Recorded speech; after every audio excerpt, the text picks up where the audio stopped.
రొయ్యల మేత ధరల పెంపునకు వ్యతిరేకంగా పశ్చిమ గోదావరి జిల్లా పాలకుల్లో ఆక్వా రైతులు అత్యవసర సమావేశం నిర్వహించారు. ఆక్వా రైతు సంఘాలతో సంప్రదించకుండా ఏకపక్షంగా ఫీడ్ ధరలు పెంచడం సరికాదని ఆంధ్రప్రదేశ్ రాష్ట్ర ఆక్వా రైతు సంఘం ప్రతినిధులు ఆగ్రహం వ్యక్తం చేశారు. ఉత్పత్తి సంస్థలతో ప్రభుత్వం మాట్లాడి ధరలు తగ్గించేలా చూడాలన్నారు.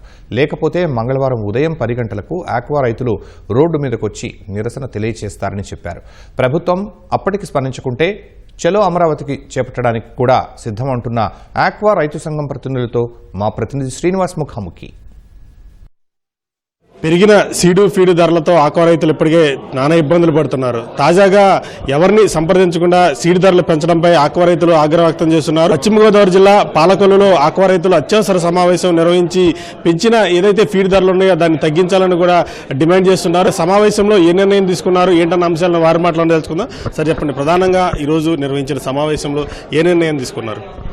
ఏదైతే నిన్న రాత్రి అర్ధాంతరంగా ఇన్వాయిస్ మీద వనామీ ఫీడ్ కేజీ 10 రూపాయలు, అలాగే టైగర్ ఫీడ్ 12 రూపాయలు ఏదైతే పెంచారో అది ఆమోదయోగ్యం కాదు.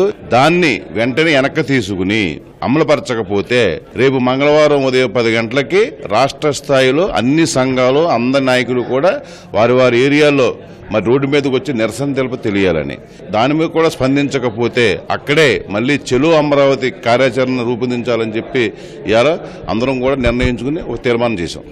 గతంలో కూడా టైగర్ రొయ్య మీద 10 రూపాయలు, వనామీ కేజీకి సంబంధించి 8 రూపాయలు కూడా పెంచడం జరిగి మీరు ఆందోళన చేశారు, సంప్రదింపులు చేశారు.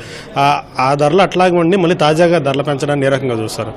8 రూపాయలు పెంచింది, 10 రూపాయలు పెంచింది. ఏపీసెడా నార్మ్స్ ప్రకారంగా రైతుల్ని, ఏపీసెడా డైరెక్టర్ని, చైర్మన్ వీళ్ళ అనుసంధానం లేకుండా యాక్ట్ని అమలు చేయకుండా చేసినందుకే దాన్ని మినిస్టర్ గారు వెంటనే ఇంప్లిమెంట్ కాకుండానే దాన్ని నిలుపుదల చేశారు. ఈ మధ్యకాలంలో మినిస్టర్ గారు 4-3 గంటలు ఒక రోజుని కూర్చుని అతను కూడా కార్యక్రమం చేశారు, ఒక లైన్కి రాలేదు.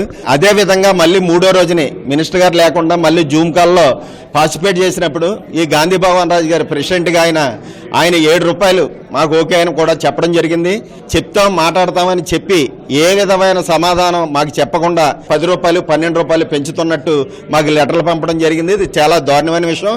దీనికి మేము తప్ప వేరే గత్యంతరం లేదు, దీనికి వేరే ఆల్టర్నేట్ లేదన్న ఒక ఉద్దేశంతో ఈ కార్యక్రమం చేస్తున్నారు. కాబట్టి ఈ రోజు కమిటీలో మేము ఏమి నిర్ణయించుకున్నామంటే FFO ఫార్మర్ ప్రొడ్యూసర్ ఆర్గనైజేషన్ ద్వారా ప్రతి జిల్లాలోని ఒక ఫీడ్ ప్లాంట్, మీరు ఏ జిల్లాకా జిల్లా ఒక జిల్లాలో ఒక ప్లాంట్ ఏర్పరచాలని చెప్పేసి కూడా ఒక తీర్మానం కూడా చేయడం జరిగింది. సమస్యలు పరిష్కరించినట్టు ప్రభుత్వం దగ్గర తీసుకెళ్తున్నారు, మంత్రుల సమావేశాలు నిర్వహిస్తున్నారు, తగ్గిస్తామని చెప్తున్నారు. కానీ సమస్య అనేది పరిష్కారం కావడంలా ఎందుకనంట? రైతు ముఖ్యంగా ఆల్టర్నేట్ మెథడ్స్ చూస్ చేసుకోకపోవడం, రైతు తన సొంతగానే ప్రొడక్షన్ని స్టార్ట్ చేయకపోవడం, డొమెస్టిక్ కన్జంప్షన్ని స్టార్ట్ చేయకపోవడం, ఇదే అలసిగా మేతల ధరలు పెరగడం, రొయ్యల ధరలు తగ్గడం జరుగుతుంది.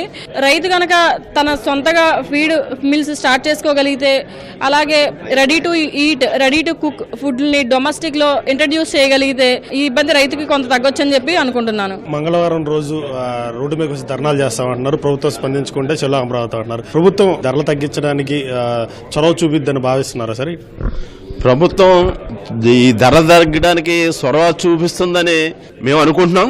కానీ ప్రభుత్వాన్నే లెక్క చేయని పరిస్థితికి వెళ్ళిపోయారు ఈ సిండికేట్ వ్యవస్థ. ప్రభుత్వాన్నే లెక్క చేయని పరిస్థితిలో వాళ్ళు మాట వింటారని కూడా మాకు సమ్మతం లేదు. అంచేత మా కార్యక్రమం, మంగళవారం కార్యక్రమం కానీ చెలో అమరావతి కార్యక్రమం కానీ ప్రభుత్వం దిగిరాకపోయినా, ఈ సిండికేట్ వ్యవస్థ దిగిరాకపోయినా కంపల్సరిగా మేము ఆందోళన చేస్తామని తెలియజేస్తున్నాం. ప్రభుత్వం ఈ ధరల పెంపుదల విషయంలో కంపెనీలతో మాట్లాడాలంటూ కూడా రైతు సంఘాల నాయకులు చెప్తున్నారు. ఫీడ్ ధరలను తగ్గించాలంటూ కూడా ఆక్వా రైతులు రాష్ట్ర ప్రభుత్వాన్ని కోరుతున్నారు. కెమెరామెన్ రమణతో శ్రీనివాస్, CTV న్యూస్, పాలకొల్లు, పశ్చిమ గోదావరి జిల్లా.